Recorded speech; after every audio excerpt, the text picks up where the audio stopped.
we'll be out here before 8. Alright, so we're preaching to the converted, as a guy called Mark Thompson used to say to us many years ago. But it's an opportune time to sort of talk about this stuff before the season kicks off, which I believe for some of us happens, or some of you guys it happens this week, potentially, and then schools kick off in a couple of weeks' time, Switch? Yes. Yep. So we're going to try and keep this as to the point and as interactive as possible. So game setup is a pretty broad subject. So in your groups of 6 for the next 3 or 4 minutes, I'd like you to discuss what does setting up a game mean to you. And then once we've got through that time, then I'm going to start writing some answers up on my beautiful little board over there. So got about 3 minutes. What does game setup? What does setting a game up mean to you?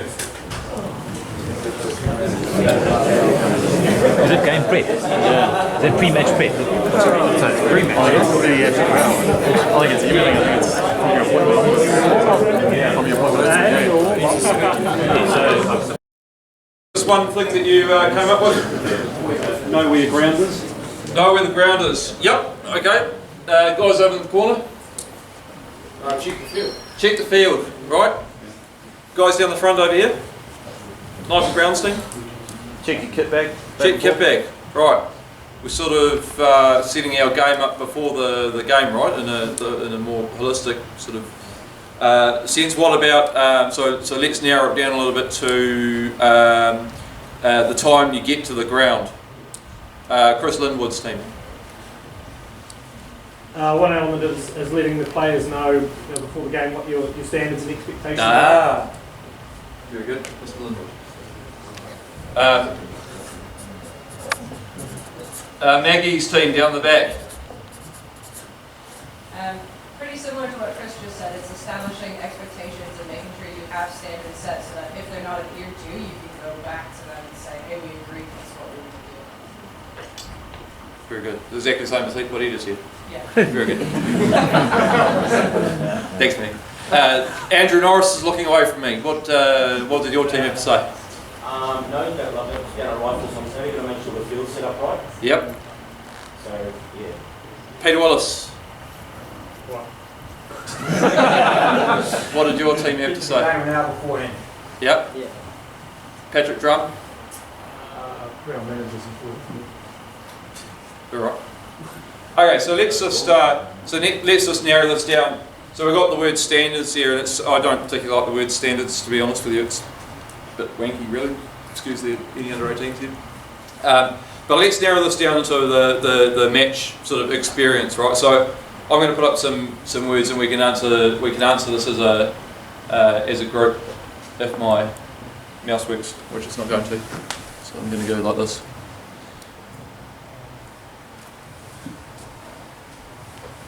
So there's one. It's a scrum. So we've arrived at the game, and we need to set up our standards for the scrum. So what are we going to be doing about that? Address it in the pre-match to the front row. Can you say the P word again, nice and well? Pre-match.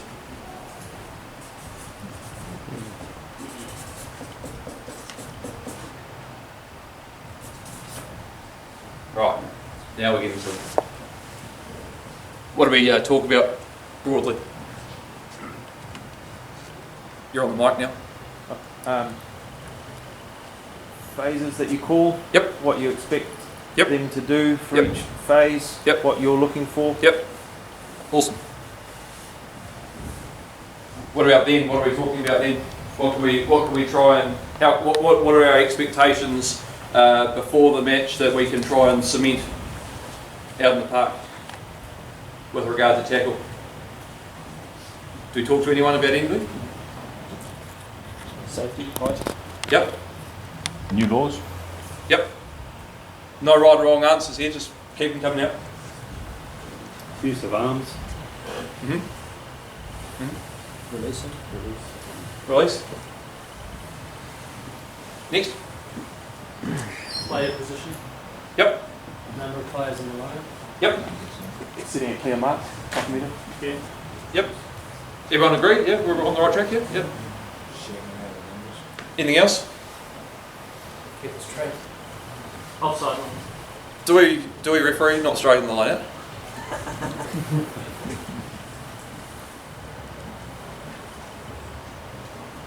Probably a big one at the moment. So what are we talking about there? High tackle. Yep. High tackle, mouth guards. Yeah. Big one this year, eh? Mouth guards. Got to make sure the guys have got the mouth guards in. What happens if they don't have it in? For the. And then the next one's awesome.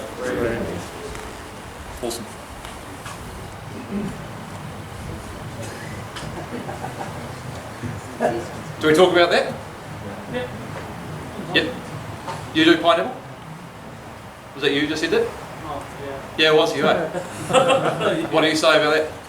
You give players, you give captain or 10 or 9 responsibility. 9 responsibility, people back at scrum time. So from set piece? Yeah. Everyone agree, disagree?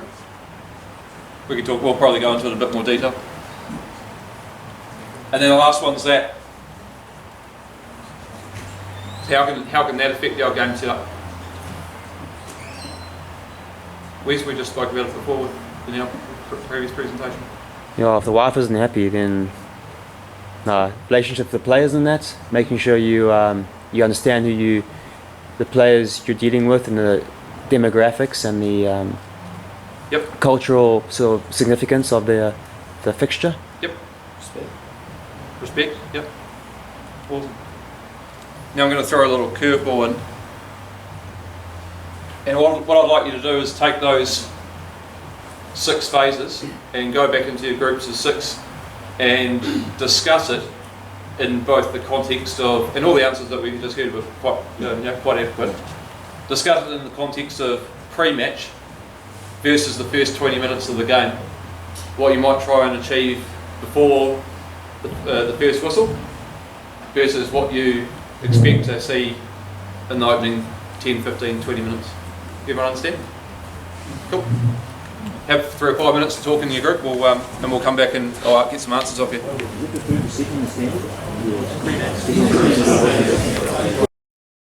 No? You guys? Or what did you guys discuss? We just talked that if you're going to talk it, you're going to have to walk it. Yep. So you're going to have to manage those conversations, and in that first 20 minutes, you're going to have to set those standards. Yep. Anyone want to add on anything to that in a broad sense? Scrum's really the main thing you kind of talked about before, well, for me anyway. It's in the pre-game because it's more of a safety issue. Yep. And then you set it up there, and then first 20 minutes you go to what I say before, work it out. Anyone else? More experienced guys? Down the back. Timmy Olive? Unfortunately, you've got more of a chance to be a bit more reactive in the first 20. Pre-match, you've got no idea what's going to happen. So you sort of might have a routine that you go through a pre-match, but first 20, as much as you still want to be proactive, there's more chance to highlight what is going on. So, push that standard. roughly the same thing, right? Awesome. Well done. So, we'll divide it into 2 sections. So pre-match first, and then the first 20 minutes of the game second, or the first quarter of the game second. So, fairly easy question. This: who are the key? Who can we have conversations with during the game that are the most beneficial to us? Probably 3 or 4 main sets of people. Just yell them out.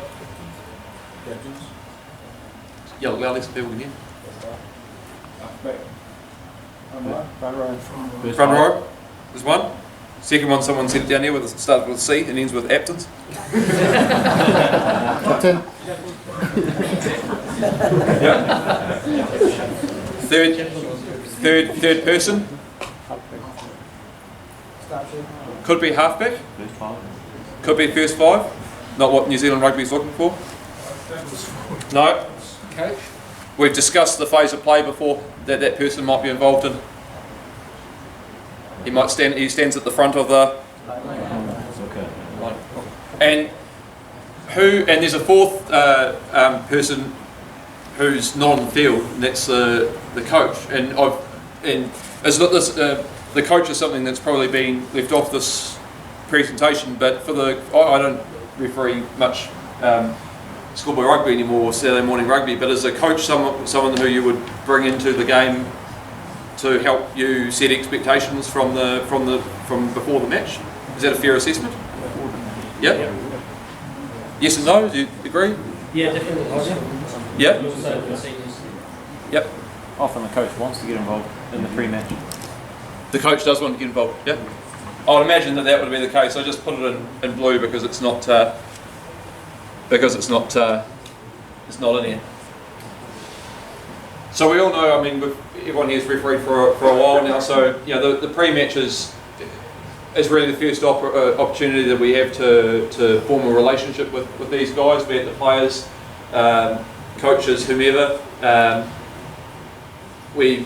Some of us are fortunate that we referee the same people multiple times during the season. We know them on a first name basis, and that's great, but I would say for the vast majority of people in this room, that's not.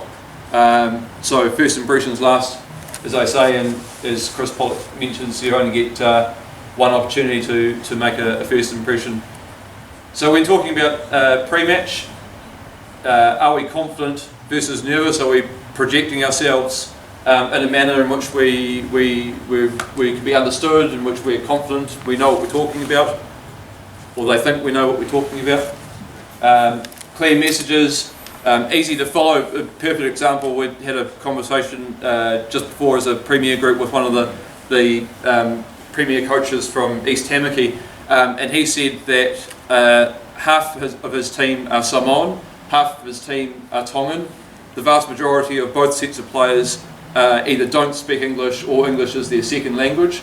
So they have a captain who speaks English and Samoan, and they have a senior leadership team member who speaks English and Tongan, and they relay the messages out to their players. Right? This is Auckland, right? This stuff is what you're going to expect on a weekly basis. So being able to succinctly give you your messages and be easy to follow is something that's really, really important for the wider game. And know the things that you can deliver, which was your point just before. You don't want to sell yourself a dummy.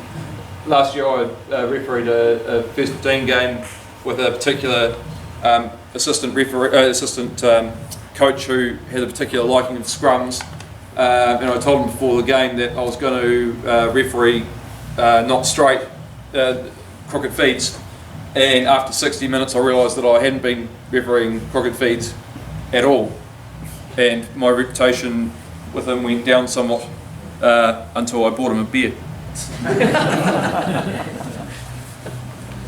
So the three groups, front rows, front of the line out, and the captain. So in your groups, could you discuss very quickly what your front row chat composes, what it consists of, please?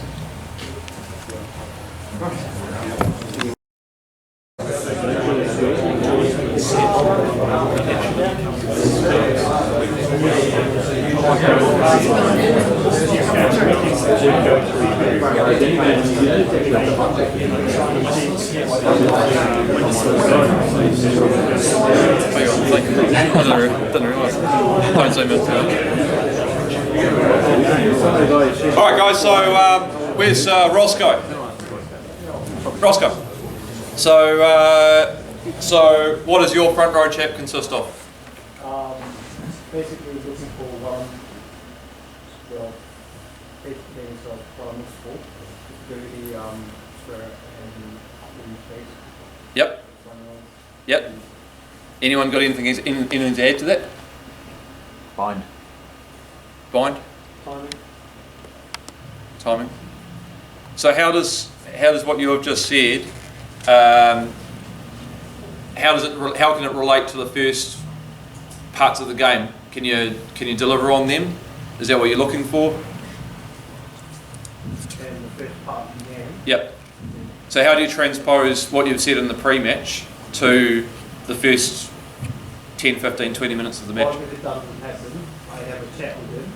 And if they don't comply with what I've just asked them to do, and I will protect the country. Mr. Drum, what do you do with the pre-match? Just, I'm always conscious of really how I'm saying things rather than more than what I'm saying to the front row. Very sweet to get front rowers, aren't they? The thing for me is getting in and out, but I'm just looking for those three phases. That's all in terms of steady, square, stability, and I just, given that as an improved player I can, as improved the way I can, then move out of there, ask any questions and get out of there. So you're doing it pretty succinctly, is what you're saying. And how do you? And so how then do you? Does that assist with your first 3 or 4 scrums and what's important? Well, I tend to hang around for the first scrum, so I stay there. I stay in the channel, and the halfback knows I'm going to move straight back, but I don't leave it, so I'm pretty happy. I've got those three stages, and I've got a clear set, and it's stable when I get out of there. So I'm a bit more present early on, and once you've got them sussed up, you can just get out of there. So once you've got the results from that you've asked for in the pre-match, that's when you disappear and do other things. Everyone agree? Yep. Pretty easy. So same thing for the line-out, guys. Discuss what you could say to the players pre-game about the standards at the front that would assist you in setting up this phase of the game.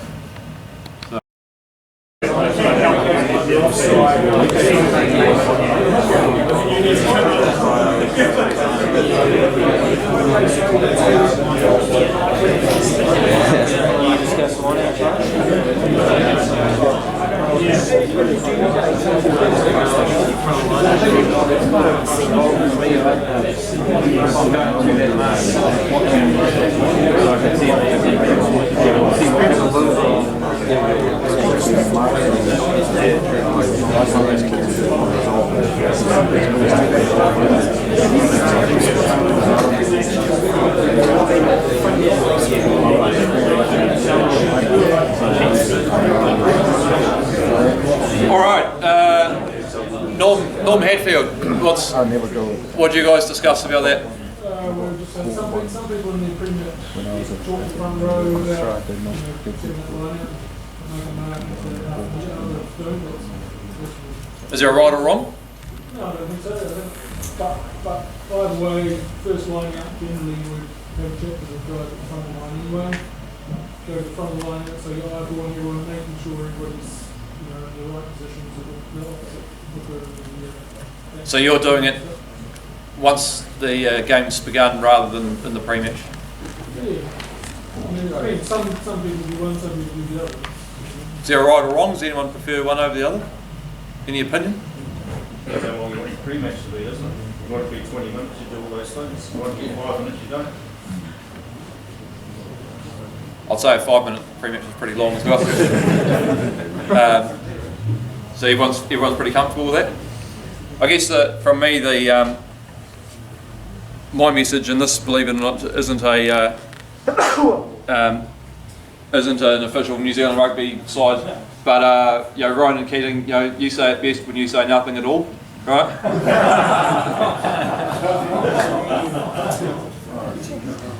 Did you like that? Succinct, to the point, get in, get out. Fair enough. Captain, probably a crucial guy on the field, depending on what grade you're probably refereeing, to be honest. I'd say in schoolboy rugby, maybe less so, maybe you're talking to the whole team, parts of the team. Individual players as and when required. Does the captain command that sort of respect in a 4A game? No, I've got very vigorous shake of the head from the man at the front. So what are some of the key messages that we can discuss with the captain around managing the game? Bearing in mind that this is say before the match, maybe at the toss, if you're lucky enough to have a toss, if it's not 10:28 on Sacred Heart number 5 and you're rushing between games.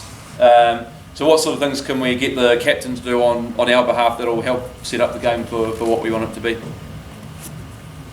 Control his team. Communication through him, control his team.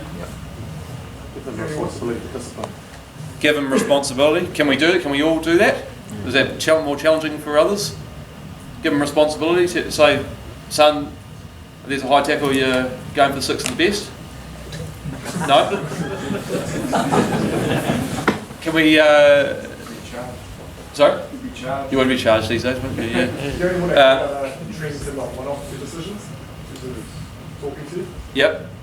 So we're talking to the captain about when to talk to us. Yeah. So also, How does that affect the way that we set up a game? I think if there's an opportunity and he wants to talk to you that the team will go quickly, you can say not now. And if you've already had that chat to him where, hey, I don't mind discussion, but take your moments, Right. downtime is good. If it's an opportunity for the team to go quickly, I'm going to say it favourable. Sure.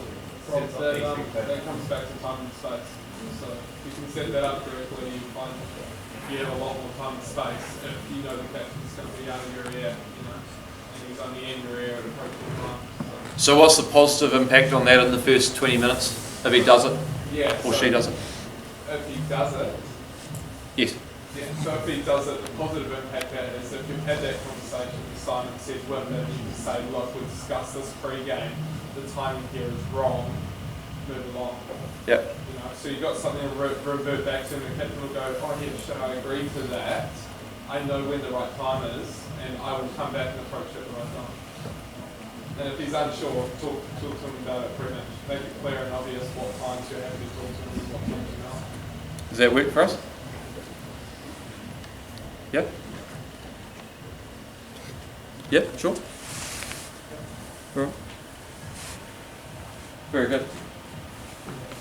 So individually, I'd like you to just have a think about that for 30 seconds. Come up with a pre-match chat for a captain, and I'm going to pick someone who I don't know, and they're going to yell it out in front of everyone. So have a think about that for 30 seconds, or talk to your partner next door if you find it easier. So what would you say if you were to do it succinctly and to the point and not mess around with it? What would be the messages that you'd deliver to the captain?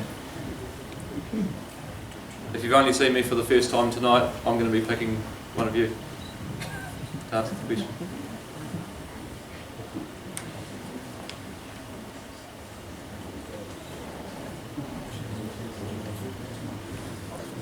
Get enough time?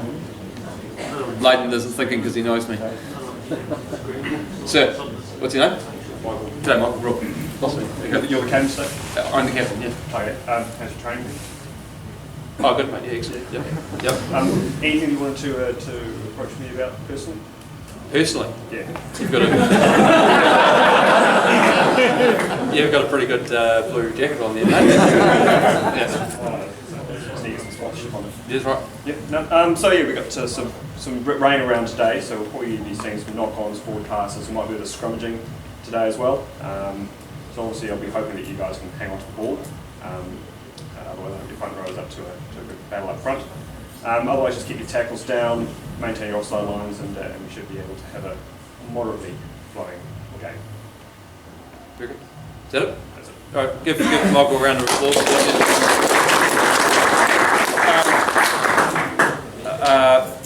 Pete Willis, can you tell us what you would say to a captain before a match, please? You've refereed 150 Premier Games. You don't have to move, mate. You can just stay there. Well, for that, I've always done introduce myself to the coach. I think that's really important, no matter what grade you referee. We're humans, and so is the coach. Don't introduce yourself and say, hi, Pete Willis here, I'm here to referee game today. That's all you got to say, and then say, can I have my time, whatever it is. Remember, you're into their space, then on to yours. So you ask them what time you'd like you to come into your pre-match. If they say 5 minutes before kick-off, then obviously that's not going to work, so then you negotiate time. But always introduce yourself to the coach. When it comes to the captain, that's your opportunity to actually engage with that person on a one-to-one level. So some of the things I say to a captain would be, obviously introduce myself. I'm going to give you the responsive mouth guards today. I talk to you, you're the only man I talk to. Likewise, the only one that talks to me. Don't let the players referee the referee. It doesn't add to the game, it just causes confusion. Any issues, happy to come and talk to me at the appropriate times. Let's keep it positive. And that's all.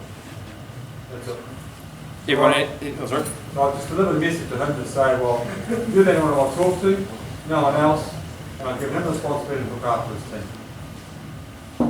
Would anyone deliver that message the same way? Yep. Yep. Or more succinctly, or in long form. I think I would agree with you. We'll get the coach first before game. Also, I think a lot of grades we referee looked at enough, that's agreed, but I also put that onus on the coach as well.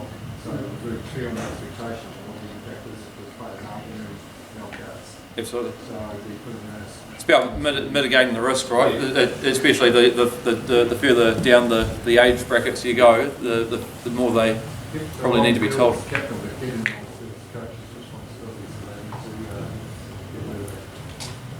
Yeah, correct.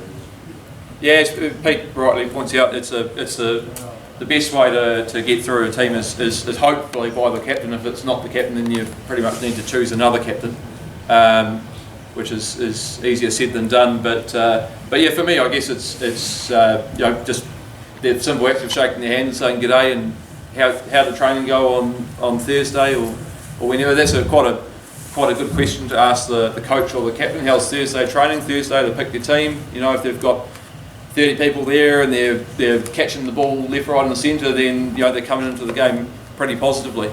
If you Otahu a few weeks ago, I refereed them and I went up to the coach and I said, "G'day, Rob, I'm the referee." And he said, "Yeah, I'm the assistant coach." And he said the coach and the other assistant coach aren't here today because they've been away all week, and only 8 players turned up for training on Thursday.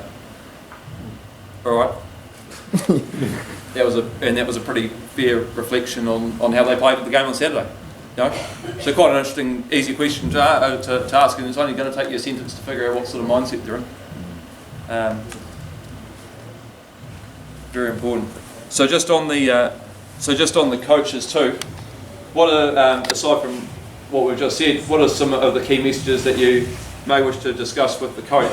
Again, it's something that isn't strictly in this presentation, but I thought I'd bring it up nonetheless because coaches are important in the grades that we all referee. So what are some of the things that you'll talk to them about before the match that you can help set up your game? Just yell them out when they come to your mind. Are they handling the new laws? Yep. Have you talked about the new laws? Yeah, What are the new laws, mate? I dare say you'd get a bit of silence from them, Anthony. Often I find the coach will ask you what time you've got. Yep. So it's the same thing. And say if you're playing a ground like university where the changing rooms are quite far away, I'll include that and just ensure you're going to walk from there. Yep. Kick off at 1 o'clock or whatever it might be. Yep. Make sure the boys are out on time. Yep. Yeah. That's important to them, right? Making sure they're out on time. Anything else? A lot of games, you've got to make sure the coaches understand where they need to stand. Yep. So that's helping with game setup because you don't have to deal with it during the game, right? Well, their responsibility will be behind posts. Yeah. Sure. Anything else? Perhaps asking the coach to make sure the team is on before kickoff, 5 minutes before kickoff. Yep, yeah. I agree. Same thing as said earlier. Absolutely. So the relationship with the coach, again, ask him how his training went. How did last week go? Oh, we had a great game. Excellent. Have you had any injuries during the season? I'm not sure whether you guys look at the league ladders before Saturday to see whether a team's placed top of the league or bottom. I don't personally. I wouldn't have a clue. But I know some guys do religiously. So you might be able to determine how they're travelling. But for me, it's about what happens on the field. Do you have a full squad? Do you have a full squad? Who are your front rowers? Experience of your front rows. Yep. Yep. But remember, we're not trying to tell them how to coach the game either. We're just trying to get a bit of a feel for how the game may or may not pan out. Well, a little bit you were talking about was relationships, and so with the coach, I would look at the results from the previous week, only to be able to go up to them and say, "Hey, shit, you guys had a fantastic win last week. That must have been brilliant for you." And so you just start them off feeling really good, and you've got that rapport going. That's a fair point.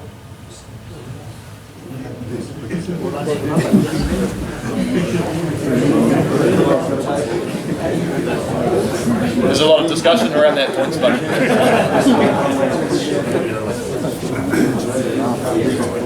so let's, and this is actually the final slide. There's a few people who want to get out at 8 o'clock. So what's important to think about in the first 15 to 20 minutes of a game? So, decisions that we give, as an example. So, how has our pre-match allowed us to dictate or to give us confidence in the decisions that we give throughout the first 20 minutes or however long it is? We're sticking by them, of course. Agree? Yeah. Yep. So unless you're going completely against what you've told them that you're going to do, like I did last year, then you're sitting pretty comfortable. You've had a good start to the match, feeling pretty confident. Any other reasons how that would how that would help?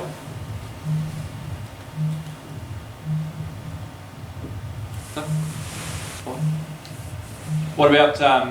What about management techniques? So you've been in the pre-match and you've told them that we're not going to have mouth guards today. Sorry, that we are going to have mouth guards today. Can you erase that? So we need to have mouth guards today, guys. So you rock up to a phase of play and you see that someone's not got a mouth guard. So what are you going to do? Yep. And it does obviously in that instance it doesn't matter whether it's in the first minute or the last minute of the game. We have to enforce it no matter what, right? So that's helping us deliver that message across too. Am I correct? Yep. So communication you use. So how does the way that we communicate to a team before the match dictate the way that we communicate to them during the match? Do you even understand what I mean? Based on that rapport you built up, it's a lot easier to communicate with a player if you've got a bit of rapport. Sure. So you're talking. So you've attacked it from the relationship angle. But what intrinsically about your communication?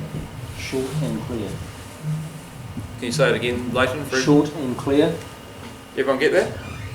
So that's what we're trying to aim for in the pre-match. So therefore, that's why we're trying to aim for during the game. Am I correct? There's no point in us trying to have a 20-minute pre-match and then and divulge all this information about how we're going to referee the game and back ourselves into a corner as a consequence, and then go out onto the field and blow penalties and not give any solution to the problem or any forward to the problem. That's just not going to cut it, is it? And do you think the vice versa would be the same? Yep. So we're not going to go and deliver a really short penalty and then go and stop the game every 5 seconds. Short pre-match and then stop the game every 5 seconds. Am I correct? You agree, Simon? Good on you. You're nodding your head. I've clearly struck a relationship with you during this presentation. So, how can we form better relationships on the park from our pre-match through to the first 20 minutes? This is the last question I've got for you tonight. It's quite possibly the most important. So, how do we use the game setup and all the hard work that we've done before the match, before we've even stepped out onto the field, to make the experience better in the game for everyone? James Grave? So what we do in our pre-game to make sure we manage it well in the Yep. first 20 minutes. So what are you doing pre-game that then, and what are you doing on the field that translates back into the pre-game and what you've done? Me personally, I just make sure I manage my decisions early on, especially in the first 15 20 minutes, making sure that if I'm giving penalties for things we talked about, such as scrum time, making sure I mention it when I give the penalty. We're talking when we have to talk about this, let's clean up so we don't keep having it. Dane Robinson? Sorry, what's this? What's the you've built some relationships before the match. You had an interesting situation on Saturday. So how did you use the relationships that you built prior to the match to assist with that situation during the match?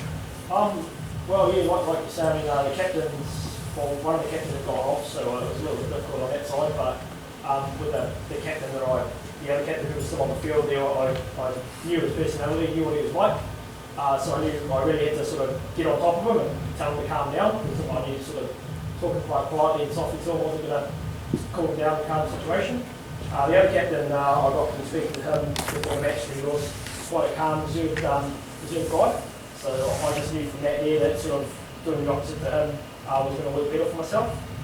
Sort of getting on top of him and trying to tell him, screaming him, or telling him quite bluntly to get his players back and sort all that out wasn't really going to get me the answers I wanted. And did it work? Yeah, that was my next question. Did it work? Yeah, it did. I mean, we had some fiery guys, but we sort of managed to get the game back on track, which was the main goal. Very good. Has anyone been in a situation this season that they've had to use those type of skills, or in particular with their relationship building between players and yourself, or coaches and yourself, that you can share with the group? I think you've got to seize opportunities to be positive and reinforce players when good outcomes happen for the players, or when there's good I often congratulate a team when they triple score a try and walking back with the and those sort of things. And so you can seize those opportunities when things go well. Keep that relationship positive. It makes it a bit easier when you're dishing out the negative stuff. I think it's very important that you actually maintain some consistency. In your pre-match, if you're officious and then you get out the field and you're relaxed, that's not a consistent delivery of message. Likewise, if you're too relaxed in the pre-match and you're joking and carrying on, then you get on the field and referee like like at the end of the world, then again, so you've got to be consistent in the way you approach it. You've got to find a balance. Meg? Just like a really easy one in terms of continuing to build on them, I find is just using the captain's names. So it shows that you've actually when you've introduced yourself that you've taken that information on board. I know there are some people that like to keep that sort of distance and call them only captain, but I just find by using someone's name, you automatically connect with them. So if I say, oh, Rob, listen, I understand that you guys are obviously frustrated right now, but this is what I need to see you do, rather than just say, Captain, you guys need to sort this out, and this is what I asked you to do. It just automatically, I think, shows that you're working with them as a person rather than like a subordinate. And I think Maggie makes a real good point, is that if you call him in by name, as soon as you call him captain, all of a sudden something's changed. And the player may not realise it himself, but you're pretty pissed off with him. So instead of addressing him as a person, you're addressing him as the captain, and then all of a sudden he's like, oh shit, something must really be wrong for that relationship to change. So it's one thing.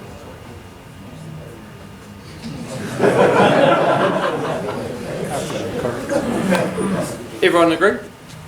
Yeah. Everyone got a takeout or two out of that? It's pretty succinct, right?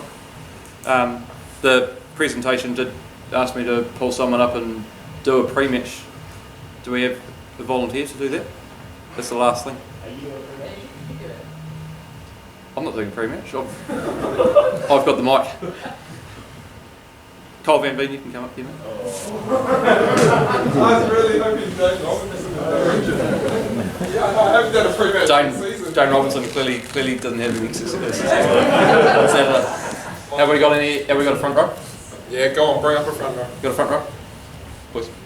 World's smallest front row, but anyway, keep up. You sir? Yep. Thank you. One of you guys. Well, actually, I don't know. Who do you have? Yeah, well, that's true. Are you, one of you guys the captain? He's the captain. You're the captain. Do you have a vice captain? Yeah.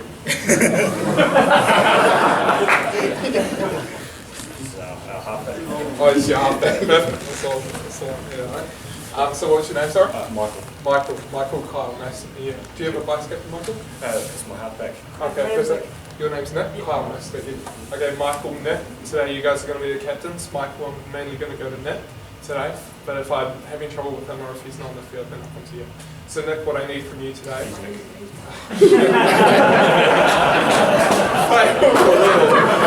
Alright. So usually what I'll do is front row, so I'll chat to the front row first, so forget about you guys. I got an audience. Usually I don't have an audience, so this isn't good. You're in the front row. Okay. So you'll stay in here. So front row, from what I need from you guys today is I've got 3 clear calls and I need 3 clear actions. So my calls are crouch, bind and set, and I need you guys to do that as well. Yeah, crouch, clear bind, with the binding, loose head, tight head. You need to get a nice clean long bind and not on the arm, just on the back. And then, jeez.